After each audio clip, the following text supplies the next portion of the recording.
Well, no, let's not go to Iran. We'll get to that.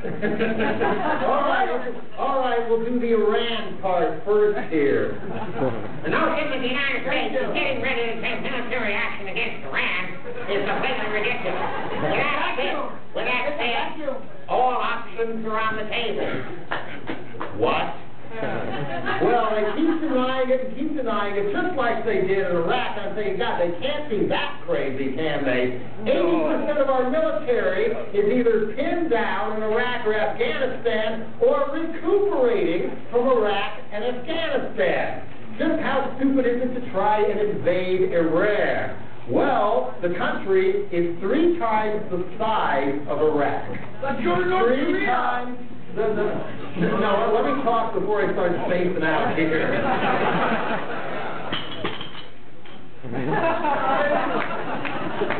You're going to be made out of glass. Don't trip so long. Anyway, okay. 3 times the size of Iraq, 3 times the population of Iraq, and they hate our fucking guts 300,000 times more than the Iraqi people do. Because we talk about the freedom is on the march. We will not give up until we bring democracy to the Middle East as long as it doesn't apply to the Saudis. Well,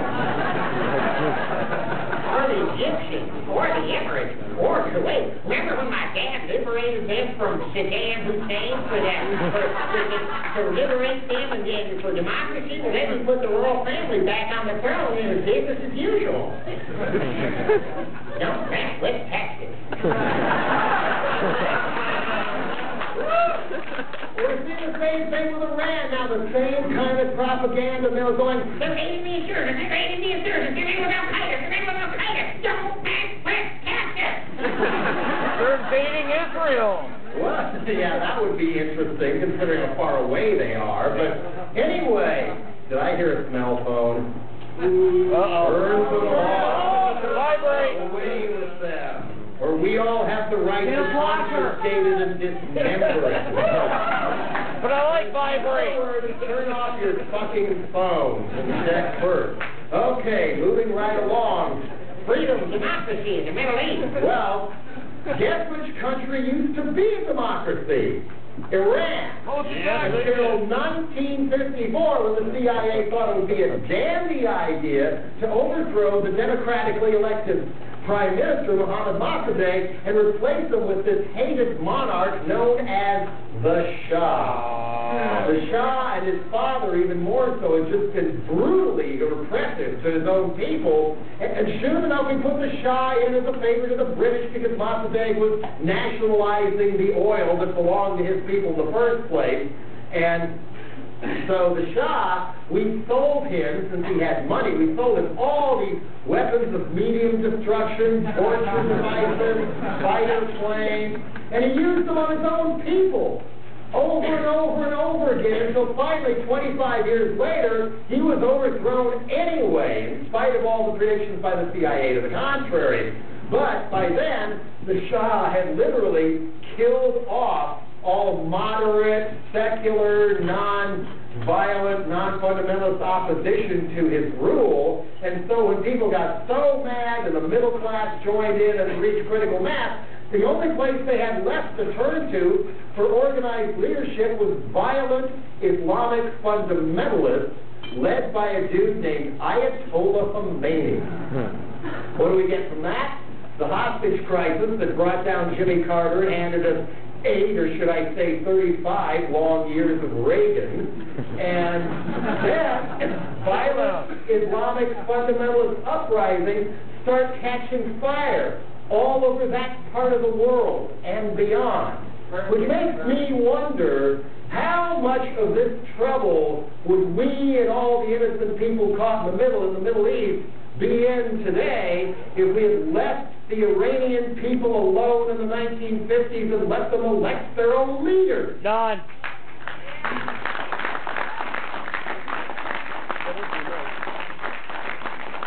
And that's not all the reasons the Iranians hate our fucking guts. After the Shah was overthrown, we punished them big time. The Reagan administration, Daddy Bush being a major prime mover in this, decided to tilt toward one of Iran's neighbors to be our new bully boy in the Middle East, and we cozied up to a guy who had just been accused of war crimes for the United Nations by the name of Saddam Hussein. We sold him weapons of near-mass destruction, all kinds of chemicals under an agricultural subsidy that we knew damn well he was going to make into more nerve gas. And who was the envoy that the Reaganoids sent to the Middle East to shake Saddam's hand on camera and seal the deal? Donald Rumsfeld. Who even gave Saddam a token of our esteem, a special gift of golden birds. We then backed Saddam in an 8-year border war with Iran that killed 1 million people. So if anybody comes out and says we should invade Iran because I believe we will be greater than liberators, I don't think we're going to be greater than liberators. But it's going to be a little hard to get into Iran to be greeted as liberators because unlike all the flatland, you can be storming in with your Hummers and your tanks. Iran is really mountainous, much harder to invade. Plus, Iran has the whole northern coastline of the Persian Gulf. And the only way to get all those tankers that help power all those cars of ours out of the Persian Gulf is a narrow little strait about 20 miles wide. The whole thing looks like a stomach. And there at the end is something called the Strait of Hormuz. And it's only about 600 feet deep. Still a lot of water where you couldn't blockade it necessarily. But the Iranians know they don't have to. They've got all kinds of swift boats and even submarines preparing for this if they ever have to. All they have to do is sink a few ships, tankers, freighters, military vessels from the puny little Saudi or Omani Navy or something, and no other ship will dare move because they don't want to be next. And thus, 60% of the world's oil supply is cut off, economies fall like dominoes, then what will Clown Prince W do? Right, Mike? I think we're leading toward the end times. That's what Steve and Jesus is going to come back and make it all better. What would Jesus do?